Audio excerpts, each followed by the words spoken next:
Perfecto. Perfecto, perfecto.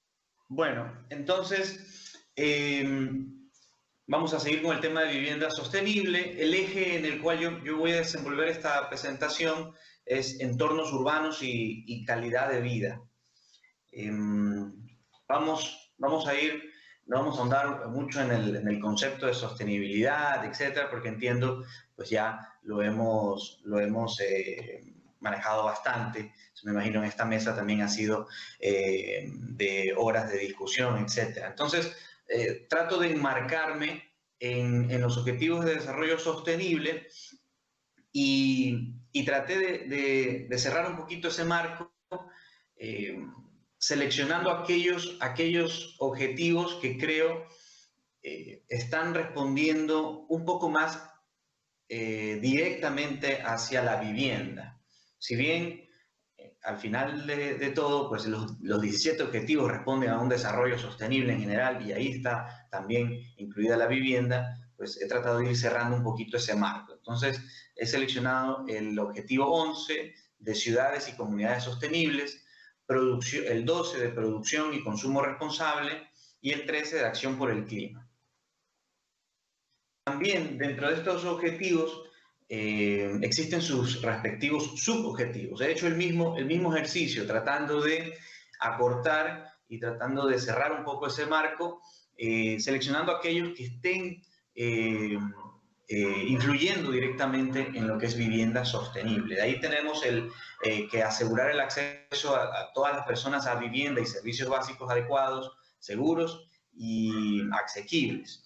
También aumentar la urbanización inclusiva y sostenible y también la construcción de edificios sostenibles y resilientes, un poco resumiendo esos tres subobjetivos. Yo aquí agregaría dentro de este tema de vivienda sostenible y dentro de nuestro contexto latinoamericano y en Guayaquil, el garantizar la tenencia de la tierra. Creo que debería ser también un objetivo al menos en nuestra región. La tenencia de la tierra ha demostrado ser muy importante al momento de reacciones post-desastre, por ejemplo. Mucha gente en el terremoto de Puerto Viejo, de Manabí, que fue la región más afectada en el 2016, no podía acceder a créditos o a ayudas incluso estatales para la reconstrucción de su vivienda porque no tenía la tenencia de la tierra, es decir, no tenía formalmente algún documento que establezca que esta tierra es de ellos. Esto sucede también pues, en Guayaquil, en los sectores informales, etcétera. Pues creo que debería ser algo muy importante a enfocarnos. En el objetivo 12 tenemos la producción y consumo responsable. Busca lograr una gestión sostenible, uso eficiente de los recursos, ahí está la construcción en tema de vivienda, reducir los desechos mediante actividades de prevención, reciclado, etcétera, estos manejo de desperdicios eficiente, promover prácticas de adquisición pública. El 12.7, es uno del cual sí me voy a detener un poco, porque la adquisición pública ha sido realmente una piedra en el zapato para el Estado poder generar proyectos de vivienda sostenibles. ¿Por qué? Si ustedes recuerdan, la apuesta del actual gobierno fue una apuesta de alrededor de 300.000 viviendas, muy ambiciosa, ¿no?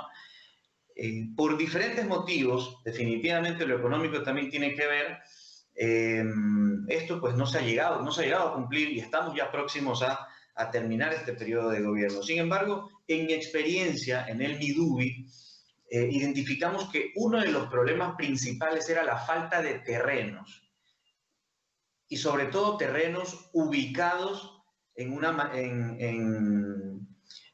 lugares con acceso a servicios y acceso a otros equipamientos, porque lo que se buscaba era no repetir errores del pasado, urbanizaciones a las afueras de la ciudad sin acceso a transporte, sin acceso a trabajo, sin acceso a equipamientos recreativos, de culto, etc. Ahí tenemos sociovivienda, entre otros. Lo que se buscaba era realizar proyectos de vivienda en terrenos que tengan acceso a esto. Pues esos terrenos, por lo general, no eran públicos y los GATS, los gobiernos autónomos descentralizados, tampoco tenían terrenos. ¿Y qué tenían que hacer? Expropiar. Y la expropiación, pues es un proceso que también puede y está inmerso dentro de esta cultura y de este problema de corrupción que tenemos en el Ecuador. Entonces, el tener mejores mecanismos para que exista más tierra pública es definitivamente también un enfoque que nos puede llevar al desarrollo de vivienda sostenible. Con mayor tierra pública, los municipios y el gobierno central puede planificar de mejor manera los servicios o equipamientos que ciertas poblaciones están necesitando. Finalmente, el objetivo 13, que es acción por el clima, pues aquí habla de, obviamente, resiliencia, adaptación y mitigación, sobre todo, medidas relativas al cambio climático, mejorar la educación, la sensibilización y la capacidad, promover mecanismos para aumentar la capacidad de planificación, etcétera.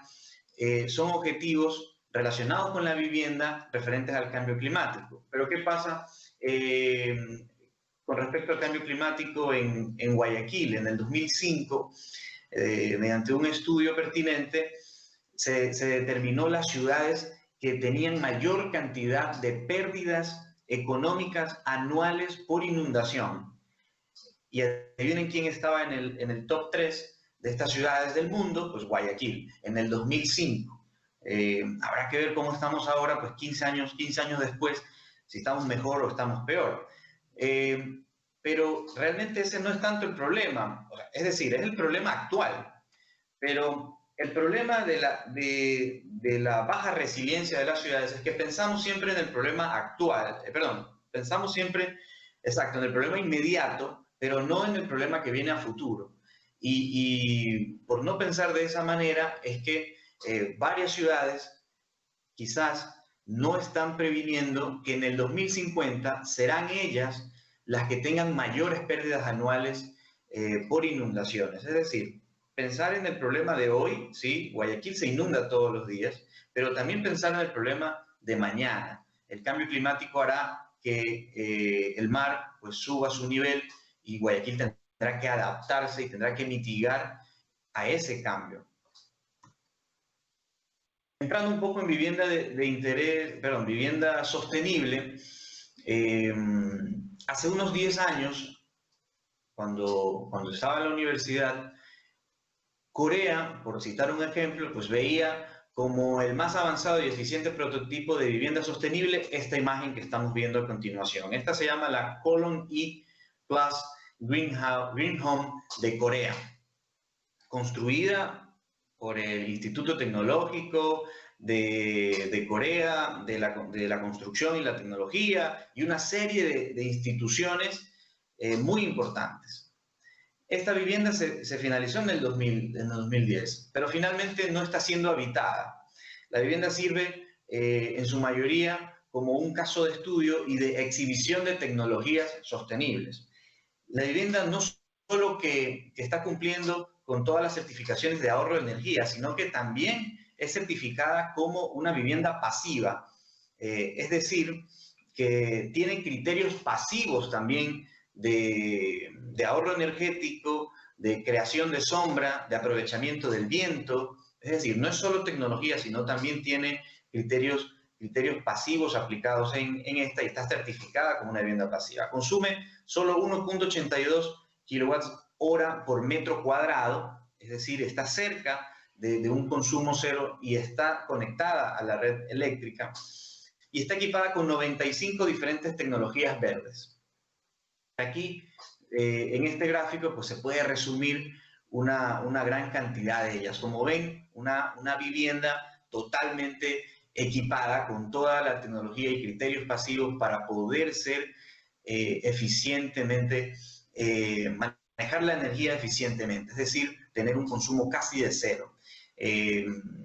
Procesa el agua para mantener la temperatura interior, también recolecta el viento para poderlo, el viento caliente, poderlo enfriar y así ventilar también hacia adentro la vivienda.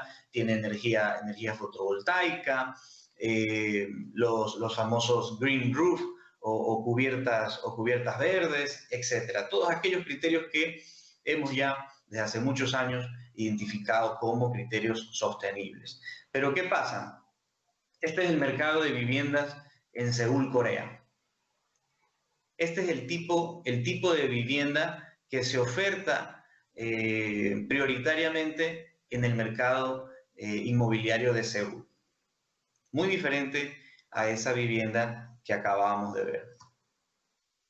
También, en la actualidad, ya no hace 10 años, sino en días contemporáneos, la domótica apuesta por la sostenibilidad.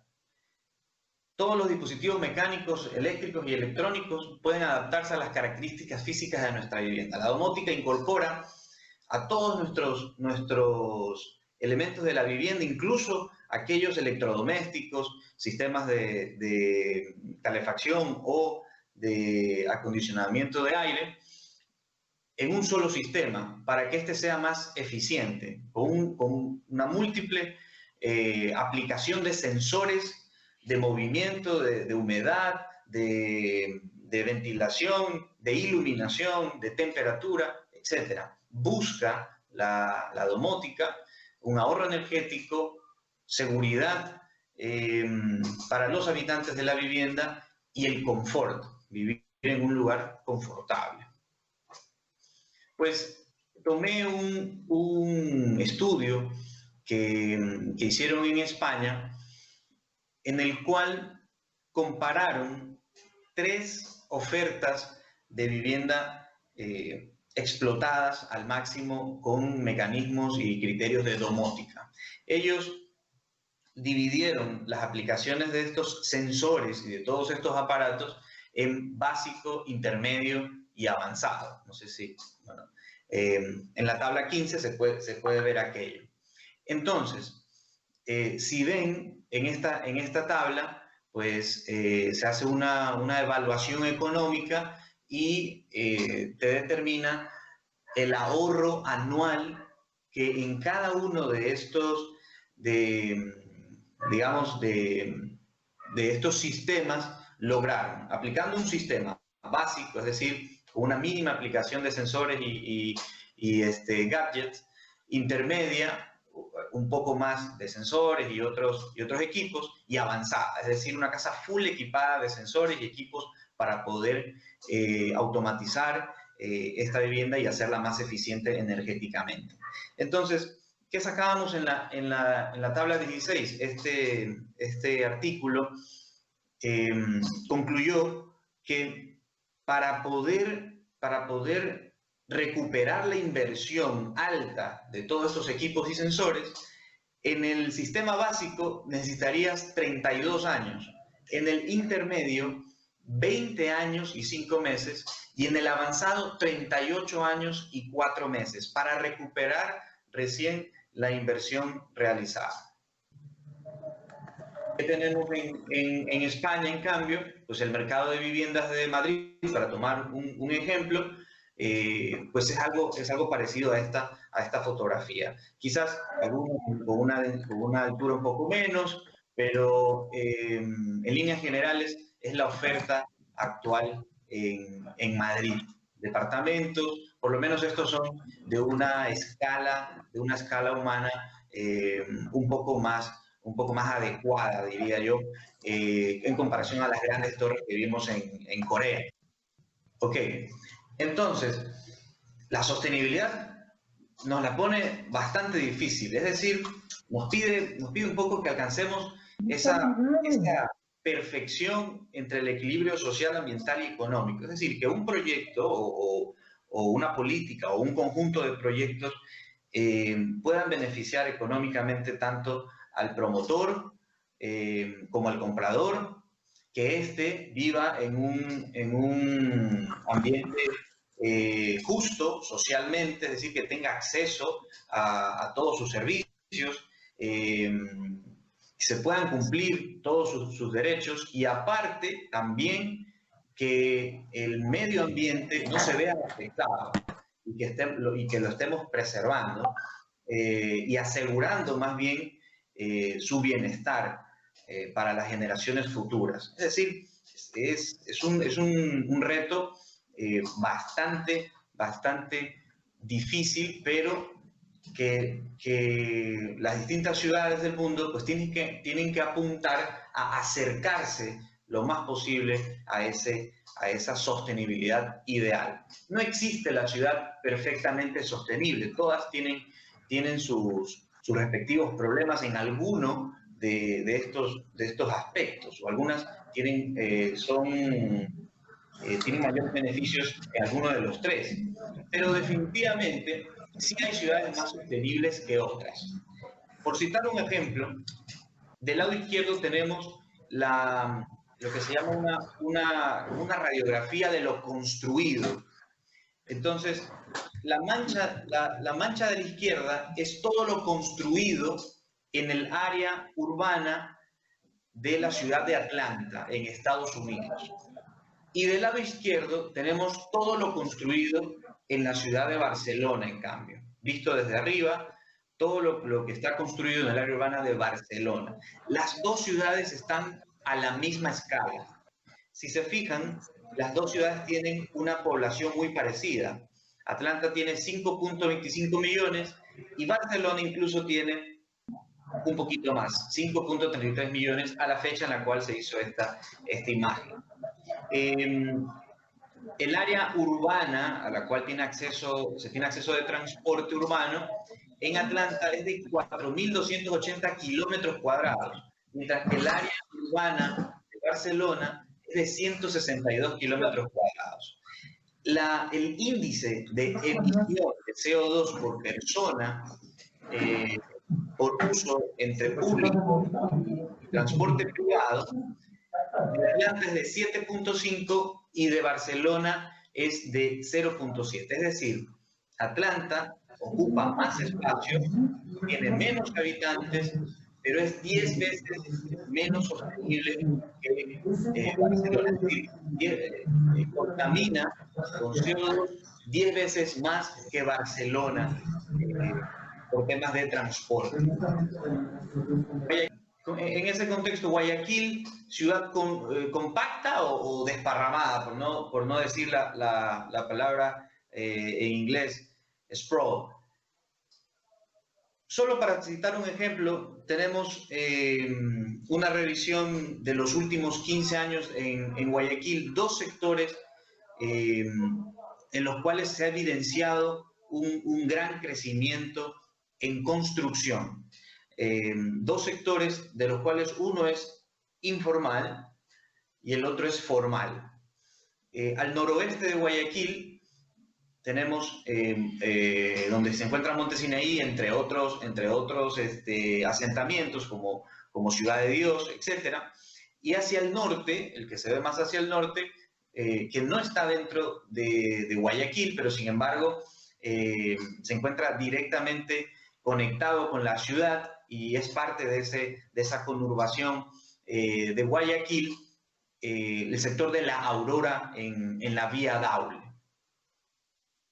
En el 2004 existían aproximadamente 1.500 hectáreas de asentamientos informales en Guayaquil. Esto es dato muy a la rápida obtenido a través de esta herramienta fantástica que es Google Earth. Entonces, aproximadamente en el 2004, con foto satelital de Google Earth, existían 1.500 hectáreas de asentamientos informales, es decir, asentamientos todavía no consolidados en cuanto a servicios, calles todavía sin ningún tratamiento y servicios que todavía no llegaban al sector en su totalidad. En el 2020, es decir, 15, 16 años después, se han sumado a ese número, a esas 1.500, se han sumado otras 1.600 hectáreas aproximadamente, es decir, que ha crecido un poco más del doble. Antes eran 1.500 y luego se le sumaron 1.600 más. O sea, 3.100 aproximadamente. La diferencia es que esas 1.500, en todos estos años, esas 1.500 ya han llegado a tener mayor cantidad de servicios. Es decir, si se pueden ver incluso en la misma fotografía, las construcciones, las vías, etcétera, pues se encuentran en mejor estado y también tienen acceso a otros servicios, a diferencia de las 1.600 hectáreas nuevas que todavía son asentamientos informales sin servicios. En el 2004, en cambio, yéndonos hacia el norte, hacia La Aurora, existían aproximadamente, en esa época, en el 2004, 134 hectáreas ocupadas por urbanizaciones en la parroquia La Aurora de Vía Daule. En este dibujo se puede ver marcado en la parte de abajo, pues, el área que estaba siendo ya construida. Para 2020, actualmente son cerca de 1.500 hectáreas ocupadas por urbanización en el mismo sector. Es decir, casi 12 veces más. En Monte Sinaí creció, o en el noroeste de Guayaquil, los asentamientos informales a razón del doble en 16 años. Al norte de Guayaquil, en la Vía Daule, en el sector La Aurora, a razón de 11 veces más en 16 años. ¿Quién crece más rápido, el sector informal o el sector formal?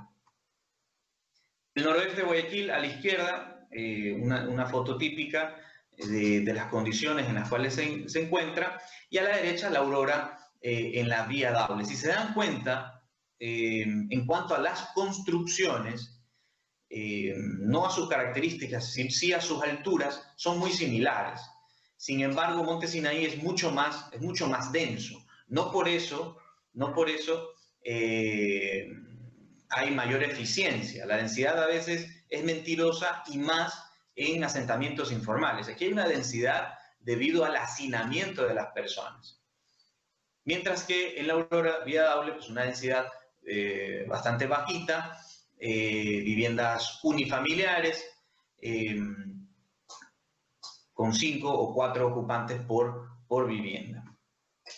Algunas estrategias básicas de mitigación y adaptación para conseguir entornos más sostenibles, pues he citado algunas, pues pueden haber muchas más, pero he definido estos 6 ejes: energía, desperdicios, agua, transporte, infraestructura verde y espacio público.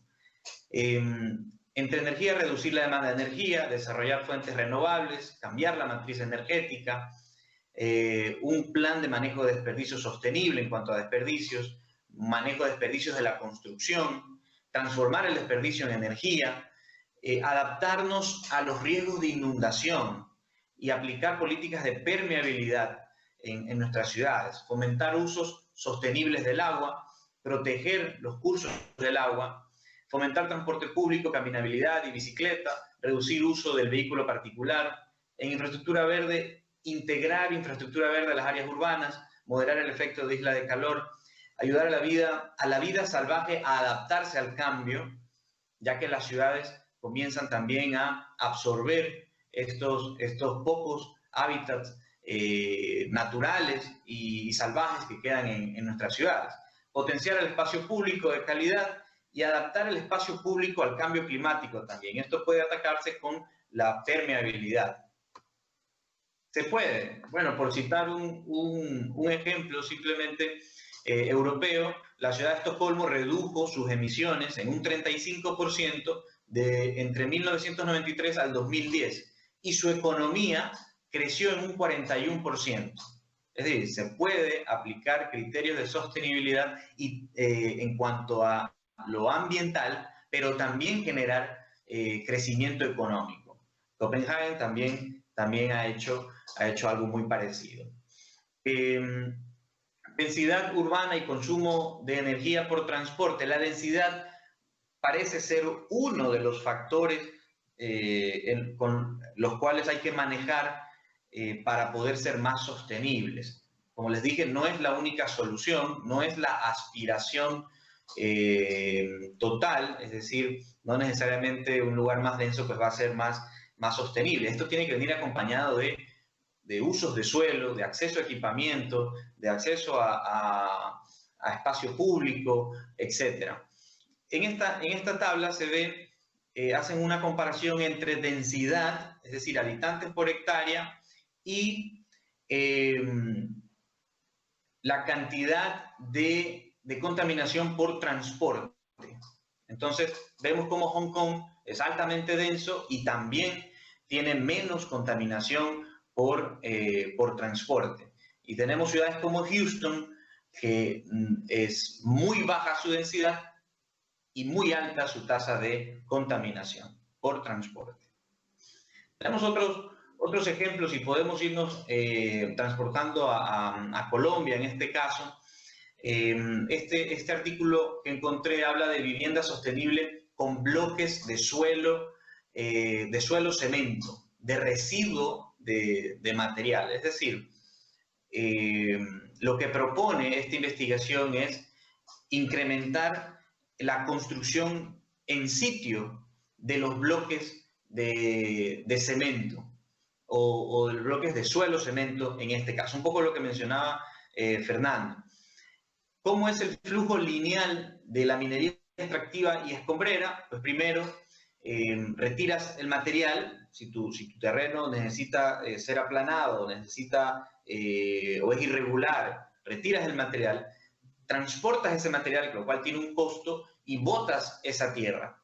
Esa tierra, luego, tú necesitas para construir tu vivienda comprar el material. Entonces vas a la ferretería. Ese ida a la ferretería y transporte de ese material también tiene un costo y luego descargas el material. Lo que propone la construcción en sitio de este tipo de bloques es utilizar esa misma tierra que al final es utilizada para hacer bloques, para este tipo de bloque en específico, para transformarlo en bloques en una fábrica en sitio. Así, pues utilizas la misma tierra y te evitas esos temas de transporte y generas además que esa construcción y que la elaboración de esos materiales sean también con mano de obra local. Esto un poco algunas fotografías de esa propuesta en Colombia, de las fábricas en sitio para la construcción de estos proyectos. También, quedándonos en Latinoamérica y citando algunos ejemplos, tenemos las viviendas sociales resilientes. Estas viviendas permitieron a las familias que habitaban en la zona costera, en una zona costera de Chile, la cual luego de un terremoto, pues es altamente, tiene un riesgo alto de sufrir tsunamis, pero tenían ese inconveniente, es decir, si saco a las personas de esta zona costera, las estoy alejando de su actividad económica, las estoy alejando también de su núcleo familiar, de su hábitat en sí. Entonces, ellos no optaron por el desalojo de las familias y el traslado de las familias a otro lugar con otra realidad, sino que optaron por adaptar las viviendas a esa realidad de riesgo de tsunami. ¿Cómo lo hicieron?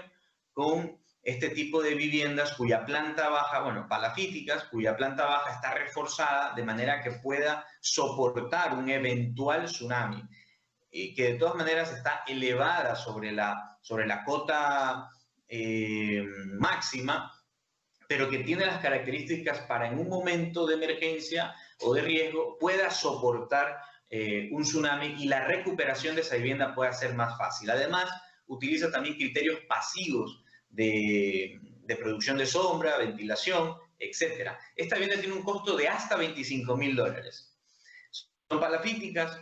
El diseño de la vivienda además reconoce la tradición arquitectónica local y fue parte de un proceso participativo en donde la comunidad fue protagonista tanto del diseño como del producto final de la vivienda. Y se puede ver en la foto pues, las casas y las herramientas con las cuales esta comunidad trabaja.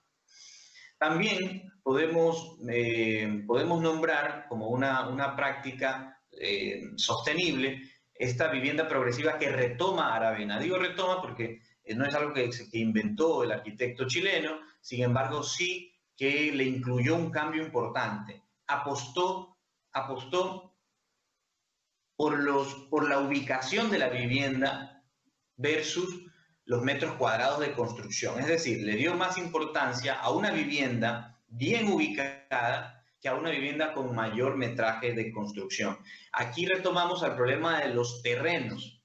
Los gobiernos y la empresa privada también tienen problemas para adquirir terrenos cercanos a la ciudad porque estos son más caros. Entonces, la propuesta fue, ok, trabajamos en este terreno que es más caro, lo compensamos con los metros cuadrados de construcción, le damos la oportunidad para que esta familia pueda crecer, pueda construir la otra mitad de la vivienda, pero esta familia está inmediatamente conectada con transporte público que lo lleva a su lugar de trabajo, inmediatamente conectada con escuelas, con equipamientos de recreación, con culto, etc. Para terminar, algunos apuntes generales de la presentación. La vivienda sostenible deberá ser el resultado de políticas públicas que puedan dar opciones reales a un mercado inmobiliario que deberá también ser más creativo para atender la demanda. La vivienda sostenible, hipertecnológica, aún es muy costosa, incluso para países desarrollados, por lo que deberá priorizarse arquitectura local con criterios pasivos. La vivienda sostenible está llamada a contrarrestar el sprawl o la dispersión urbana. Densidad debe venir acompañada de usos de suelo mixto, servicios y transporte eficiente, entre otros. La vivienda sostenible será la que mejor se adapte y mitigue los impactos del cambio climático. La vivienda sostenible deberá ser aquella que tenga accesibilidad a servicios, equipamientos y espacio público de calidad. Muchas gracias. Muchas gracias, Juan José, por tu exposición y por tu aporte. Te agradecemos por haber sido parte de esta mesa. Vamos a continuar con el siguiente.